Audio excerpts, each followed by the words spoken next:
Math मंत्र channel पर सभी छात्रों का एक बार फिर से स्वागत है। आज हम यूपी बोर्ड द्वारा संचालित कक्षा 12 गणित विषय जो कि एनसीईआरटी पैटर्न पर आधारित है के प्रश्नावली 1.1 जो कि संबंध एवं फलन के प्रश्नावली है, उस पर आधारित प्रश्न को हल करने का प्रयास करते हैं।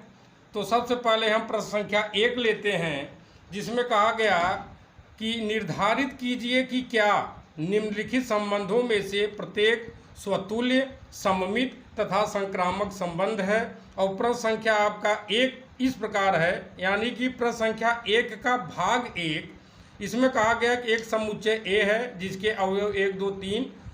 13 14 में संबंध आर इस प्रकार परिभाषित है कि आर, जहाँ एक प्रतिबंध दिया गया है आर संबंध के लिए, आर बराबर मझले कोष्ठक में क्रमित युग्म बना यक्स वाई और फिर 2 बिंदु लगा है, जिसका अर्थ हुआ जहाँ 3x - y बराबर 0 दिया गया है।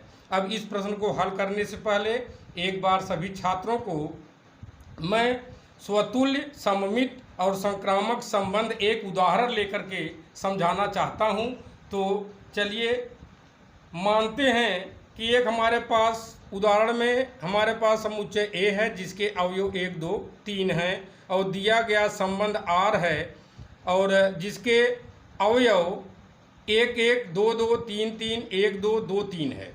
अब यहाँ पे हमारे पास एक समुच्चय है, एक दिया गया प्रतिबंध है। सभी छात्र ये जानते रहें कि यदि वो संबंध भली भांति समझना चाहते हैं तो प्रश्न पढ़ने के बाद सबसे पहले वो एक समुच्चय ढूंढें और दूसरा दिया गया प्रतिबंध ढूंढें।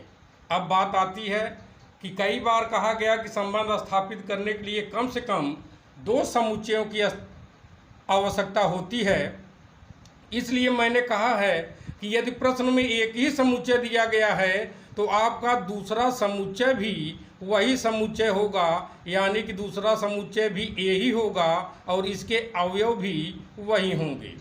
तो अब हम देखते हैं कि एक संबंध बना है। पहला तो देखते हैं स्वतुल्य है कि नहीं। जो संबंध हमारे पास यहाँ पे एक मिल रहा है, यह स्वतुल्य है कि नहीं है। स्वतुल्य होने के लिए आपके पास समुच्चय में जितने अवयव हैं वो स्वयं से, प्रत्येक अवयव स्वयं से संबंधित होने चाहिए।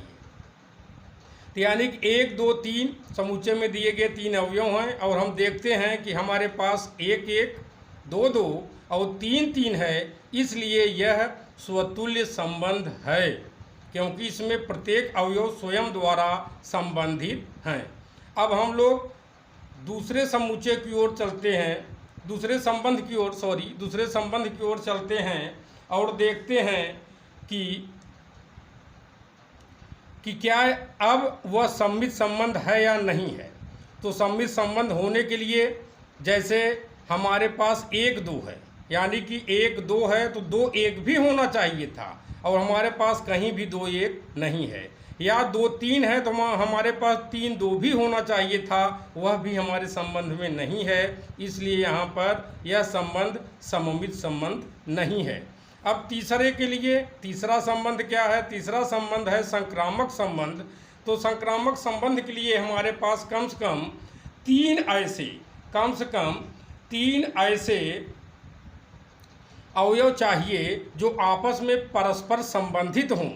यानी कि जैसे हमारे पास 1 2 है और 2 3 है, 1 2 है और 2 3 है। अगर हमारे पास 1 3 भी होता, यानी पहला दूसरा दूसरा तीसरा, अगर उसके बाद हमारे पास पहला तीसरा भी होता यानी कि 1 3 भी होता, तब यह एक सममित संबंध हो जाता। लेकिन चूंकि हमारे संबंध में 1 2 है 2 3 है लेकिन 1 3 नहीं है, इसलिए यह एक सममित संबंध भी नहीं होगा। अब हम वापस अपने प्रश्न पर आते हैं। दिया गया समुच्चय ए जिसके अवयव हैं 1 2 3 ... 13 14 लिखा गया। इसका मतलब इस समुच्चय में 1 से लेकर के 14 तक के सभी धन पूर्णांक सम्मिलित हैं। और संबंध के लिए दिया गया प्रतिबंध क्या है? प्रश्न में आर बराबर कह रहे हैं मझले कोष्ठक में क्रमित युग्म दिया यक्स वाई, फिर कहा गया कि जहाँ 3x माइनस वाई बराबर 0। अगर 3x माइनस वाई बराबर 0 है तो इसको हम y बराबर 3x भी लिख सकते हैं। अब प्रश्न फिर से उठता है कि समुच्चय एक ही समुच्चय है और एक प्रतिबंध हमारे पास है। अगर आप चाहें तो अपनी सुविधा के लिए दूसरा समुच्चय भी a बराबर सेम लिख सकते हैं, 1 2 3 4 डॉट डॉट डॉट 13 14। अब जो हमारे पास प्रतिबंध है, प्रतिबंध के अनुसार हमारे पास जो संबंध प्राप्त होता है उस पर एक नज़र डालते हैं। r बराबर, अब चूंकि यहाँ x y है, मैंने पहले भी आपको बताया है कि जब भी एक क्रमित युग्म ऐसे बनता है तो पहला अवयव हमेशा पहले समुच्चय से और दूसरा अवयव y हमेशा दूसरे समुच्चय से ही प्राप्त होगा।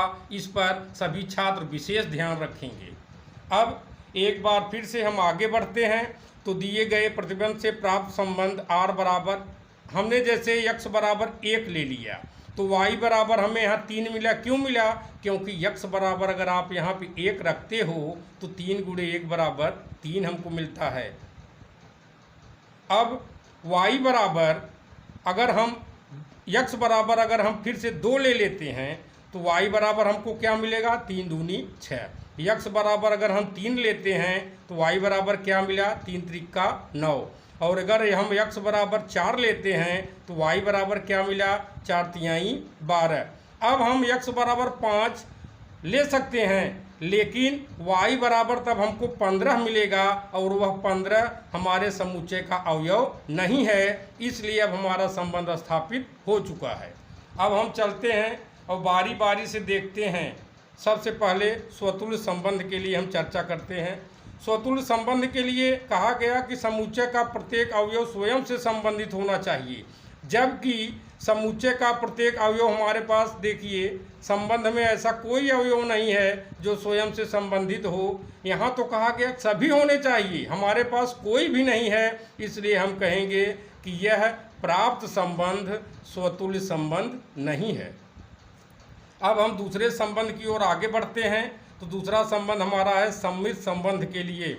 सममित संबंध के लिए जैसे अगर हमारे पास प्राप्त संबंध में 1 3 is element of r but 3 1 is not element of r, उसी प्रकार 2 6 is element of r but 6 2 is not element of r, 3 9 is element of r but 9 3 is not element of r, 4 12 is element of r but 12 4 is not element of r।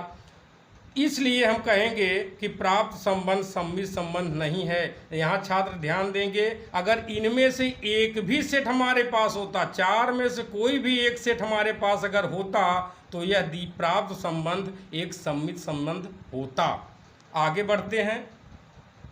तीसरा संबंध जो कि प्रश्न में कहा गया है संक्रामक संबंध के लिए।